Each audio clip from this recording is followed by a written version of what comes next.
Assalamualaikum warahmatullahi wabarakatuh. Halo anak-anak semua, bagaimana kabar kalian? Semoga sehat-sehat semua ya dan tetap semangat untuk belajar. Pada video kali ini kita membahas materi tema 2 yaitu selalu berhemat energi. Adapun pembahasan materi di video kali ini, yang pertama sumber-sumber energi, yang kedua perubahan bentuk energi, yang ketiga kita belajar tentang energi alternatif, dan yang terakhir kita akan belajar mengenai cara menghemat energi. Oke anak-anak, langsung saja kita ke pembahasan materinya. Nah anak-anak, sebelumnya apakah ada yang pernah mendengar apa itu energi? Jadi, energi adalah kemampuan untuk melakukan usaha. Contoh energi yang ada di sekitar kita yaitu energi cahaya yang berasal dari matahari. Energi itu tidak dapat dilihat tetapi bisa kita rasakan. Energi ini tidak dapat dimusnahkan tetapi dapat berubah dari satu bentuk ke bentuk lainnya. Energi berasal dari sumber energi. Apa yang dimaksud dengan sumber energi?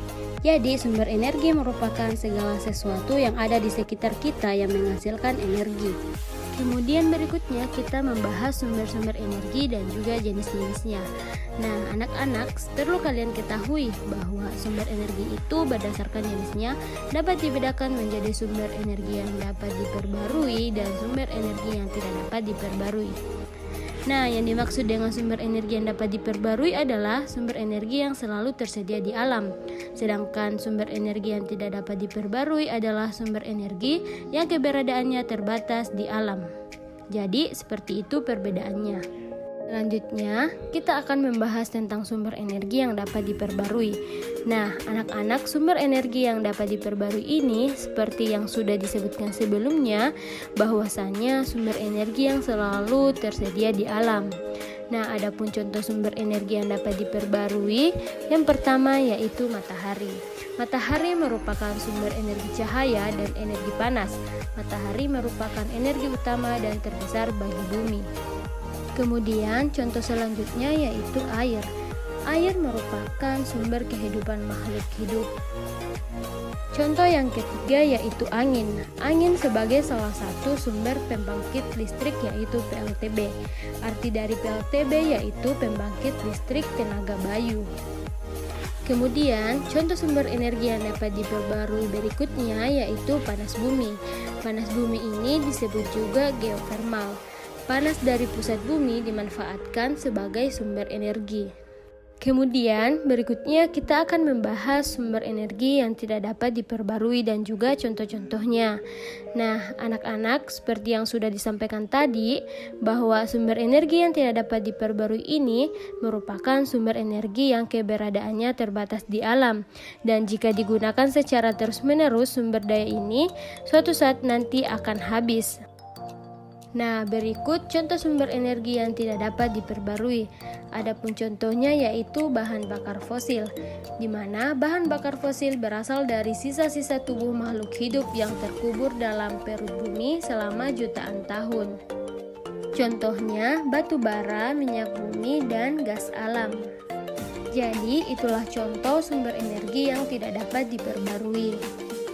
Kemudian kita akan membahas tentang perubahan bentuk energi. Nah, anak-anak, seperti yang sudah disampaikan tadi, bahwasanya energi itu tidak dapat diciptakan ataupun dimusnahkan, tetapi energi dapat berubah dari satu bentuk ke bentuk lainnya. Nah, berikut ini kita akan membahas tentang perubahan bentuk energi. Jadi, silahkan disimak penjelasan berikut ini. Berikut ini adalah contoh-contoh perubahan energi. Yang pertama yaitu ada energi listrik menjadi energi cahaya. Contohnya itu adalah lampu. Nah, lampu yang semula tidak menyala, kemudian jika diberikan listrik nantinya akan menyala. Jadi, inilah contoh energi listrik menjadi energi cahaya. Kemudian yang kedua yaitu ada energi listrik menjadi energi panas. Nah, contohnya itu ada setrika. Setrika yang awalnya tidak panas, kemudian jika diberikan listrik akan berubah menjadi panas. Contoh lainnya itu ada oven. Jadi, inilah contoh energi listrik menjadi energi panas. Kemudian yang ketiga, ada energi listrik menjadi energi gerak. Contohnya itu kipas angin. Nah, apabila kipas angin tidak diberikan arus listrik, maka kipas angin tersebut akan diam anak-anak. Namun, ketika kita aliri arus listrik, maka dia akan bergerak. Begitu juga dengan mesin cuci. Jadi, itulah contoh energi listrik menjadi energi gerak. Nah, kemudian selanjutnya yaitu perubahan dari energi kimia menjadi energi listrik. Contohnya itu ada baterai, kemudian bisa menggerakkan jam. Nah, jam yang semula diam, tidak bergerak, kemudian diberikan energi kimia pada baterai, maka jam tersebut dapat bergerak. Jadi, seperti itu. Selanjutnya, kita akan membahas mengenai energi alternatif. Nah, kita banyak memanfaatkan sumber energi dalam kehidupan sehari-hari. Sebagian besar sumber energi yang kita gunakan itu berupa bahan bakar fosil anak-anak. Nah, berikut ini penjelasan mengenai energi alternatif. Sebelum kita ke pembahasan, jadi energi alternatif itu adalah energi yang dapat menggantikan peran bahan bakar fosil. Jadi, apabila bahan bakar fosil itu habis, maka kita bisa gunakan energi alternatif berikut ini. Nah, anak-anak, berikut ini adalah contoh dari energi alternatif. Yang pertama itu ada cahaya matahari. Nah, cahaya matahari ini bisa kita rubah menjadi energi listrik dengan menggunakan alat disebut dengan sel surya atau panel surya. Jadi, dengan panel surya ini, kita bisa menghasilkan listrik melalui PLTS ataupun pembangkit listrik tenaga surya. Nah, kemudian energi alternatif yang kedua yaitu ada air. Nah, air bisa kita gunakan sebagai energi alternatif, yaitu dengan menghasilkan pembangkit listrik. Jadi, dengan adanya air, bisa kita manfaatkan untuk membuat bendungan untuk menghasilkan pembangkit listrik. Adapun pembangkit listrik dari air itu kita sebut dengan PLTA atau pembangkit listrik tenaga air. Contoh energi alternatif selanjutnya yaitu ada angin, di mana angin ini bisa kita gunakan juga sebagai pembangkit listrik dengan alat yang disebut sebagai kincir angin.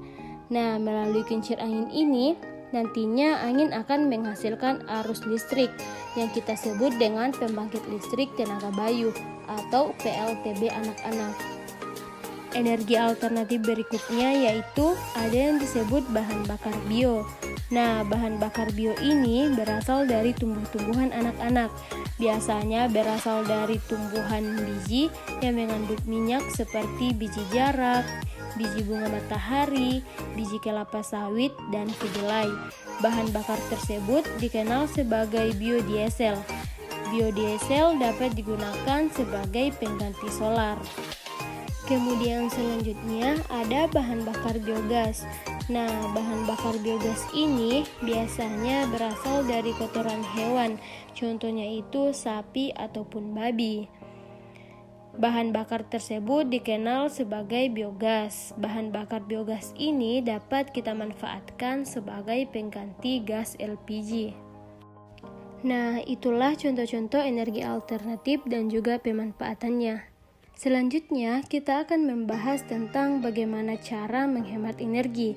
Nah, anak-anak, sebagian besar energi yang kita gunakan itu berasal dari sumber energi yang tidak dapat diperbarui, yaitu berupa bahan bakar fosil.